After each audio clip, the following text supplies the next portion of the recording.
Guys, it's Tuesday, and we got the news today on a Tuesday. This is unheard of.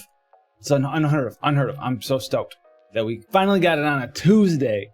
Oh my goodness. All right, let's get in here. We've got some planned events. As you can see, featured summon the Star Ocean Animesius collab. I think it's Animesius, or it's just Animesius. Who knows? But we got Fidel, ran a Fate, and wrote it. I don't know. I'm not a Star Ocean guy. I played 3. I liked it, but I don't know the rest of the game. So if I butcher names, I'm sure you'll let me know down in the comment section below. Anyway, starting July 27th, this is this week, and it's going to be a 2-week banner. Look at that, 2 weeks. We got a 2-week banner finally. All right, so we got Rena, global ally, global upgrade here. So she's pretty cool. I think her global upgrade, her team art is a lot stronger than it used to be. I think it was 70 attack, 70 spirit. Now it's 20 attack, 110% or 110 spirit, 30% MP, and then it gives you auto refresh. I do believe it's 5% auto refresh. Pretty cool knuckle. A lot of healers can't really use knuckles though. This is going to be pretty strong for Leela, I guess. If you end up getting 2 Knuckle of Hope, you don't have to put dual wield on your Leela anymore, I guess. And you get even more spirit that way, but that's pretty cool. Featured abilities, restore HP and MP every turn and fill the LB gauge. That's MP and HP refresh. Is not like a passive that she has. This is just something she puts on your party. That's pretty neat. And fills the LB gauge. I think the time you cast, it's not every turn. She's got power up, so she's got a single target attack and defense bonus, what they're showing off here. Enhanced Dispel.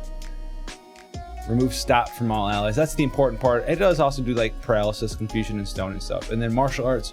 Knowledge, nullify paralysis and stop, boost HP and MP when equipped with fists. I think we did a sneak peek on my Twitch not too long ago, and she was like the best unit on the banner from what I saw. She was a pretty serviceable healer. She didn't have access to re-raise though, so keep that in mind. We have Fate here, global upgrade. Cool. All right, with his sword here, 135 attack, light elemental sword. I do believe it's a sword, not a great sword. So this is kind of, it's interesting, but at the same time, it's got a lot of attack for a sword, but a lot of the units that you see in the game that want to be like using light elemental stuff, they're usually using like great swords because they have like great sword masteries on the unit themselves inside their own kit. They have a great sword mastery, not a sword mastery. Like Reagan's one of the few who has like 4 different masteries, but a lot of units you see will tend to have more great sword and katana masteries compared to like swords. So that's pretty interesting there. But nothing like back-breaking, game-breaking, okay. Featured ability, self-taught swordsmanship, boost attack when equipped with a sword. Obviously, he's going to have sword mastery because, you know, his TMR is a sword. But global upgrade, air raid, deal partial unmitigated damage to one enemy, and blade of fury, damage one enemy and power up with consecutive use. We'll have to see what these are, because it took like 22 casts of blade of fury or something like that to get it to its max attack power on the multiplier.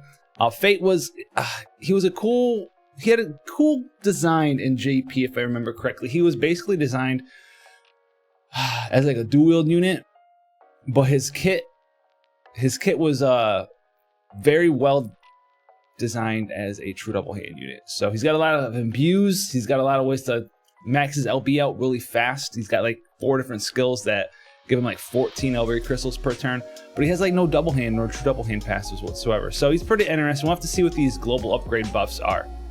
Now, and then we have Fidel, who's got a nice TMR for a 4-star base here, because this is a raid, remember. So you'll be able to get these pretty well off of raid moogles, hopefully. So it's 40% attack and then boost defense every turn. That boost defense every turn is auto protect. Okay, so that's not going to stack. You know, the boost attack can stack by 40%, but the boost defense every turn, that's not going to stack with your bard buffs. It's not even going to stack with itself, and I think it's like 20% defense at the start of the fight. So that's pretty much irrelevant. This is a 40% attack TMR. Featured abilities got Abyssal Gate, Cyclone Blade, and then he gets Air Raid upgraded as well. He has a 6-star max, but he's a 4-star base, so he's not going to be doing as much damage as, you know, your 5-star base characters. So especially in the long run, you probably won't want to be using him, but his TMR is really nice. Then we have Rodic, whoever, 3-star base, 5-star max, not using this character whatsoever. Sorry, my dude, but he's got a pretty decent TMR. He's got a charm here, defense and spirit plus 8, HP and MP plus 10%, and then boosts fire, water, wind, earth, light, and dark resistance by 10% as well. Now, if you also equip this to himself, he gets another 30% attack, but we're not using this character. Okay, it's not happening. We can try, but it's not happening. All right. But it's a nice TMR. 10% resistances for pretty much everything in the game. What is it missing? Like ice and lightning, and then 10% HP and MP as well. So this could be pretty good. Maybe pick up a couple of him, get his raid from or get his TMR from the raid Moogles. You got Dragon Slash, defense, focus of Kratos. You have boost attack by 30%. Nice. Not nice. All right, so that's the banner. Pretty cool there. We don't know if they're gonna get 7 stars yet. I think people have been asking around, trying to see if we can get some confirmation on that. They don't have 7 stars in JP, and I like next week or the week after that is when we get 7 stars in global. So keep that in mind if you're gonna pull on the banner here. All right, we'll do a banner review over that maybe in the next couple days when we have more information. Now this is the raid. Vanquish J Revorce. I don't know. I'm sorry, robot. I'm sorry, robot. Raid summon period. Awesome. Event starts Friday. Some of these rewards look really cool. So, okay, let's get down here. The Fierce Bow, 110 attack, Wind Elemental Bow. Gives you auto regen too, but no one really cares about the auto regen. And it's a two-handed bow. Bows have really high weapon variance. So if you want to be using like a equipped bow with this bow on some units, it'd be pretty strong. If you run across like a really wind-weak enemy, you have the Fierce Bow, then I think you have like the Killer Bow Plus is the Dark Elemental Bow too. So look out for this. Craft it up. You might find some uses for it actually. Then we have the Kogara Sumaru.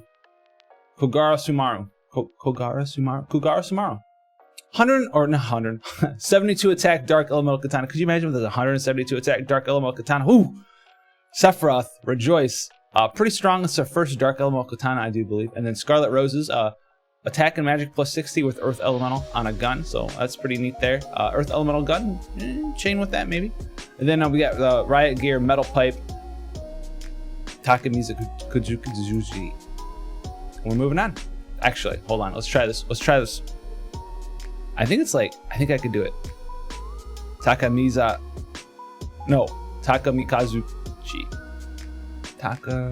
Takemikazuchi. Okay, we got it, boys. Anyway, that's that. Traditional raid. More stuff coming, though. More stuff coming. Cactar Dunes, 7 stars. Get ready. You can fuse all your cactars now, so that's awesome. The Expedite Super Site mission is going to get even more confusing, so it's going to be pretty cool. Still going to be locked to 2 a day. On Mondays, we get all access to all 4. Great. It means every week I can get an additional, like, if I stay up the whole day, 24 hours a day, I can get, like, an extra 6 super sites. Thank you, Monday. 6 more super sites. Maybe. Possibly. And then Tuesday, we have red, blue. Yeah. You can read all this stuff. Friday, Saturday, and Sunday, we're going green, white all the time. Okay, what? So the first half of the week is split between these, and then the second half of the week is split between these. And then on Monday, we get all of them. Whew. If you don't know how to access expeditions, you click on that giant compass, okay? All right, guys. We're moving down here. This one I'm pretty thrilled for. 3-star Esper's unlocked. Titan and Lakshmi. Titan, I think as a 3-star Esper, he's okay. Doesn't do anything like game breaking. But Lakshmi, 3-star. She gets some cool stuff that you can have access to. So I think she gets like a single target your party dispel. I mean, you can always get around that like using Bushido Freedom, but the super important thing she gets AoE Charm immunity for your party as a skill you can cast, and AoE Stop immunity. There's only like 3 or 4 characters in the game who can do AoE Stop immunity, and Lakshmi is going to allow you to do that with anyone. So that's a really rare ability that you can just have access to on your Esper. So get ready for that. We'll go over the guides and stuff for the fights and the build guides and stuff for that too. So this one as well, 2nd anniversary return summon campaign. It was pretty cool. So you know, we talked about this before. So every 5,000 lapis you have spent on any sort of summoning, whether it's dailies, 5k pulls, anything, as long as it was for a summon off the rare summon banner, you get a 3-star plus ticket. Every 50,000 lapis is a 4-star plus ticket. And yes, this is a 3-star plus ticket. I know it says 3-star here, but it's been confirmed a bajillion other times in other sources that the 3-star tickets aren't just 3 stars, they're 3-star pluses. Okay, rewards, blah, blah, blah. So yeah, for every 50,000 lapis, not only do you get the 4-star plus, but you get the, you know, from 45 to 50k, that's another 5k, so you get one there. So for every 50,000 lapis you spent, you'll get a 4-star plus and 10 3-star pluses. That's pretty cool there. And the cool thing here that I think was changed maybe a little bit, but units included in the pool are only for those which were added to the game prior to 26th of July 2018. I think last time they said it was like June of like 2018. So this is pretty big. So like Reagan's gonna be in here now if you get lucky. Awakened Rain, if you're like me and couldn't get them. or even like Medina if you really want Quintessence to go to like beyond 300% magic cap. All right, I think that's it for that stuff. I'm pretty excited for that. We get that stuff Friday, so I mean, we'll be streaming then hopefully.